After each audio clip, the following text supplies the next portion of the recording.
Look at this map real quick.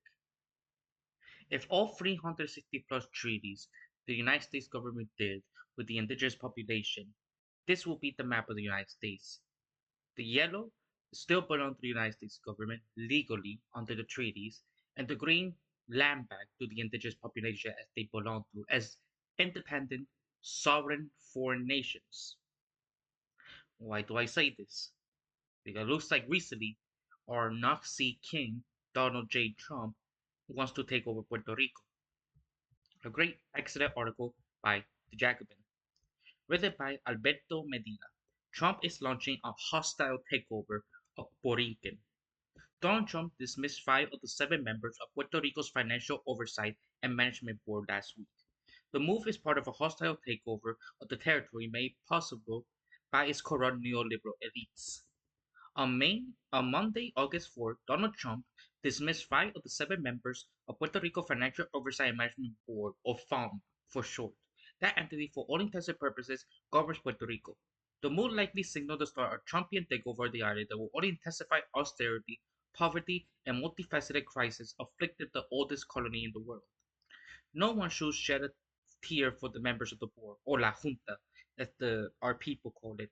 The fund was created by federal law, Promesa signed Obama in 2016, to address Puerto Rico's financial crisis and oversee its debt restructuring process. It was given near unlimited power by Congress to set Puerto Rico's budget, veto local laws, and overrule the elected governor. For the past decade, the board has used the authority to implement a draconian austerity regime in Puerto Rico. He has slashed pensions, cut funding for public education, and pushed for privatization of the island's electricity grid to companies that charge Puerto Ricans more money for a poor service. While Puerto Ricans feel the pain, bondholders swim in profits. The board's member and his army of lawyers consultants are handsomely paid as well. Executive Director Roberto Mujica Jr., who was Andrew Cuomo's former budget chief in New York, makes $625,000 a year, more than the President of the United States. As of 2022, McKinsey had ranked in $120 million for consulting at the island's debt restructuring. By now, that figure is surely higher. Trump administration has cited the board's prolificacy and excess of costs with the 5 members dismissal, but that's a cheap misdirection. First, because while the fund was created by Congress and its members are appointed by the presidents, all salaries and fees are paid for by the Puerto Rican government. Few reasonable people will believe the Trump administration is particularly concerned about the well-being of my people. Second, because of the 5 members of the board dismissed by Trump were all appointed by Democrats, the two remaining members of the fund, John Nixon and Andrew Biggs, are Republicans. By all accounts, what's really going on here is a partisan purge of the board that will surely result in the appointment of new right-wing overlords to rule Puerto Rico for the first time since the governorship of, you know, Winship, that we haven't have a fascist dictator since Winship, the guy who did the Ponce massacre and the Rio Piedra massacre and other forms of torture and surveillance. Trump's firing some of the heels of the pressure campaign from the far-right figures like Laura Loomer, who has been loudly denouncing the form on social media. Loomer has already gotten other key figures in the Trump administration fired. It appears the Puerto Rico board members are her latest victims. Why would an ultra-conservative influencer suddenly become interested in the inner workings of Puerto Rico's debt reconstruction? Because as much as they already profited, vulture funds that own Puerto Rico's remaining debt want more. They spent the past decade fighting Puerto Rico and foam in court trying to squeeze every red cent out of an island that can barely keep the lights on. Their latest legal challenge was rejected in July. A month later, they also lost an appeal to hold the federal government responsible for their losses. Mere days after the decision, Trump took an axe to the board.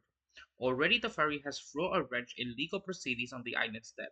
On August 11, Bloomberg reported that the federal judge oversees Puerto Rico's power utility bankruptcy pushed back a filing deadline and asked for a report concerning the status of its memberships and what effect, if any, the recent events will have on its participation in matters pending before the court.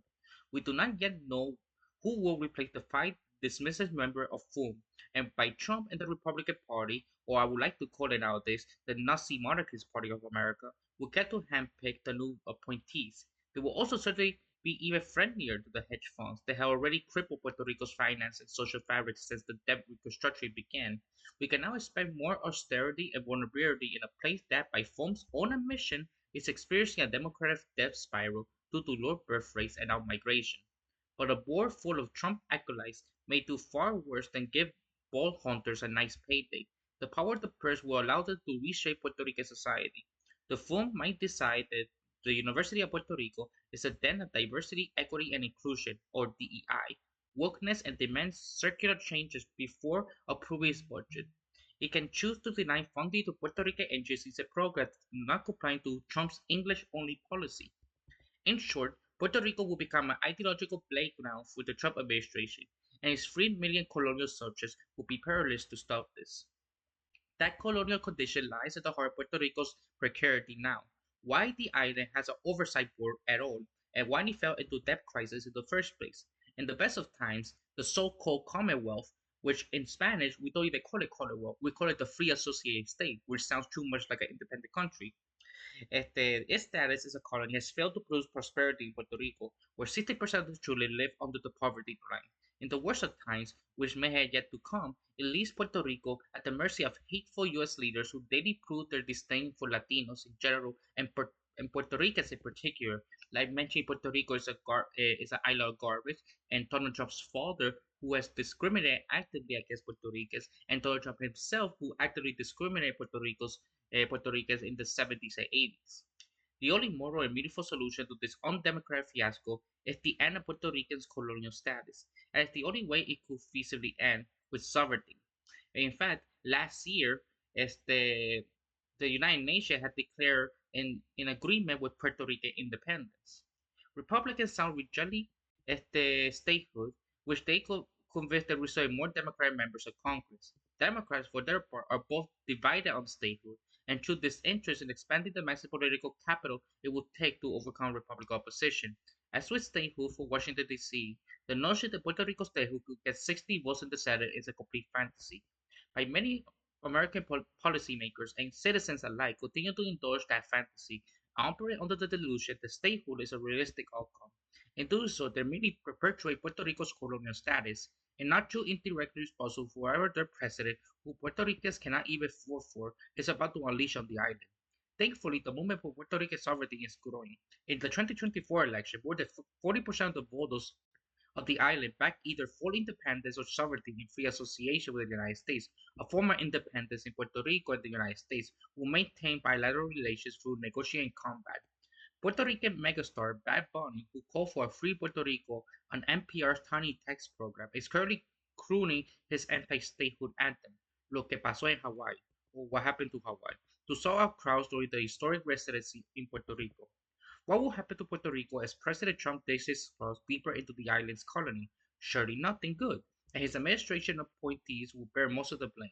But the shame could be felt by all who, through silence, neutrality, or complicity, continue to aid the United States colonial regime in Puerto Rico.